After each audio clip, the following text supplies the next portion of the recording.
back in 1931, we had electric streetcars. That was the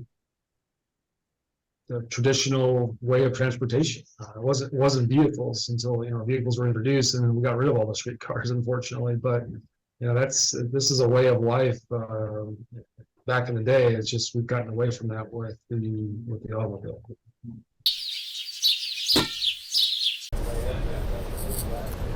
Howdy, my name is Elijah. Right now, I'm on one of the new electric buses that Knoxville got for its CAT bus network. Knoxville's had some form of public transportation since 1876, but there have been a lot of changes and challenges that CAT has had in the past year. So I reached out to Isaac Thorne, the director of CAT, to ask him some tough questions about the future of the CAT bus network.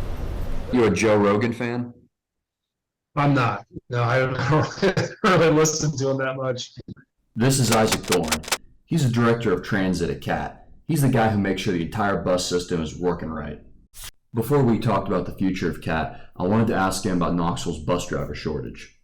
Yeah, so it's been a very, very challenging last 2 years in terms of recruiting bus operators. I think we've had a lot more success over the last 4 months. We held a job fair in October where we were able to build up the pipeline of operators, and there are 6 different items that these operators have to obtain before they can even start working here. So we have to do a background check, they have to pass a drug screen, they have to have a medical certification, they have to get their CDL permit. So there's many different areas where we can lose somebody in the process. We are bringing in probably one of our largest classes we've done in the 2 years, over the 2 years I've been here. It's about a class of about 20 people is what we're hoping for. The original goal was 30, but I'll take 20 because that's going to put us in a much better standpoint come January. So we're digging ourselves out of this slowly, but we're all very, very positive about it, and we think we're gonna get there. CAT also has plans to increase its number of electric buses. We got these beautiful brand new buses, all running throughout the system, and are there plans to get more of those electric buses? Yes, I will first say that yes, those electric buses are very beautiful. We get comments on them all the time. The detail of the graphics on those is outstanding. We right now are operating 12 electric buses. We have funding to get 10 more, and our thoughts are we're working with the manufacturer of those buses, and we're probably going to get them in the next 18 months. So we'll be operating 22 in about 18 months, 22 electric vehicles. So we're excited about that. I think that'll be about 26% of our fleet now that'll be electric. So we're getting closer to that 50% range where we think we're going to be pretty good at. But the biggest news is CAT's new bus network plan called CAT Reimagined. We're going through CAT Reimagined right now, and that's really asking our community to rethink transit in terms of where we're currently serving, where do we need to serve in the future. One of the biggest parts of this debate is whether the bus network should focus on higher frequency or higher coverage. Higher coverage means the buses go to more places, but you have longer wait times. While higher frequency means you have a shorter wait time, but a much more condensed network. I try to explain frequency as, imagine you're at your home, you're trying to get to work in the morning, and at the end of your driveway, there's a gate. And so you go out to your car, you're about to pull out, the gate won't open. The gate won't open for another 15 minutes.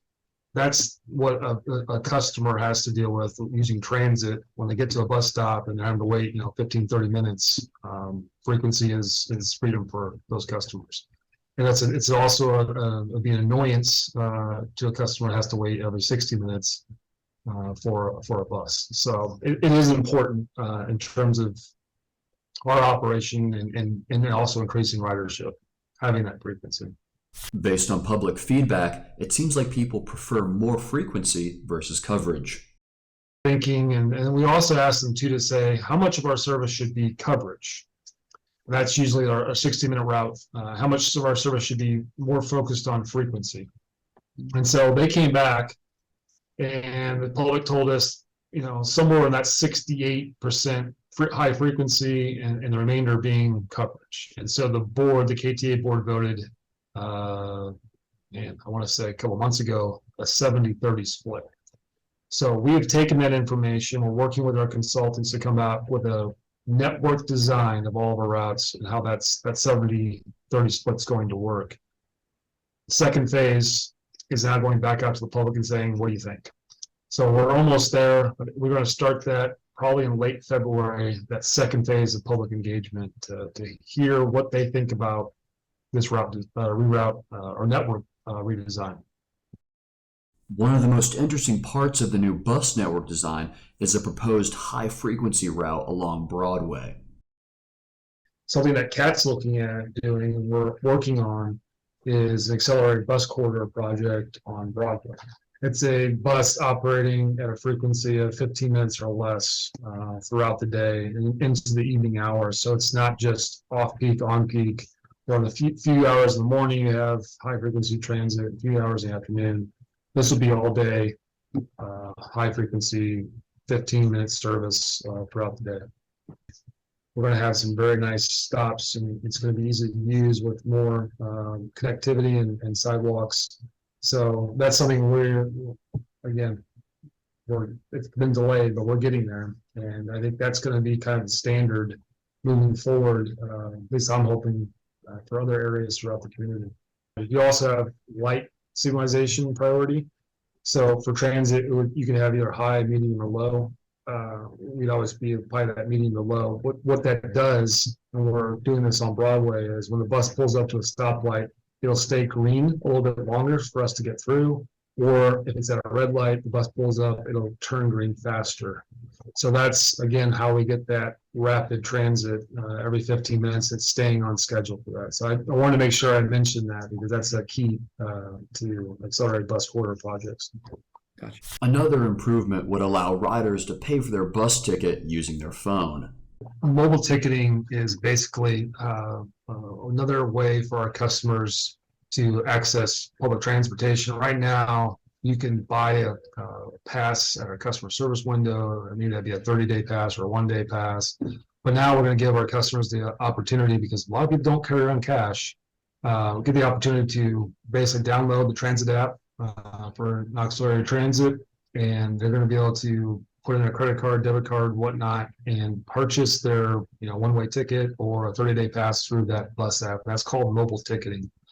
What that will do is once they're completed their transaction, they'll basically be giving a code. They'll scan that code when they get on the bus on some hardware, and they'll be able to sit down and ride the bus. So it's just another way, another option to get more people to try transit and use it more regularly outside of just the normal methods of the past, and that is buying a pass or having cash. And we know a lot of people right now don't carry cash around with them at all. It's usually some kind of card. So in addition to just having the mobile ticketing on your phone, we're also going to have smart cards as well for people, because we know not everybody has a smartphone. We can't talk about public transit in Knoxville without at least mentioning the Streetcar Network that originally ran throughout the entire city. Back in 1931, we had electric streetcars. That was the traditional way of transportation. It wasn't vehicles until vehicles were introduced, and then we got rid of all the streetcars, unfortunately. But this is a way of life. Back in the day, it's just we've gotten away from that with the automobile. Absolutely, it's that I've spoken with some people about this, and just imagining the pitch saying like, okay, we have electric trolleys that have zero emissions. It's very cheap to use, that run throughout the city, but we're going to, get rid of that and force people to spend $40,000-$50,000 on a car. Oh, and it will create pollution. Like, imagine pitching that to someone. Like that's kind of an insane argument. That the cost benefit of getting rid of that is kind of wild. Yep, it is. It is, and the cost of, if you look at it too, the cost of parking in any large or small downtown area, the cost of roadways that we're all subsidizing. So it's very, we got here for a reason. That was I think the automobile manufacturers have much better marketing and bigger budget. So. They're currently in the final stage of their redesign process, and once they get more public feedback, they'll finish their bus network design. I had a great time talking to Isaac Thorne about the future of CAT. There was a lot of our conversation that I wasn't able to fit into our video. I'll be posting the full version of our interview on YouTube very soon. If you have any questions about the future of CAT and what this process is looking like, I recommend going to the website down here. And thank you so much, and hope you have a great day.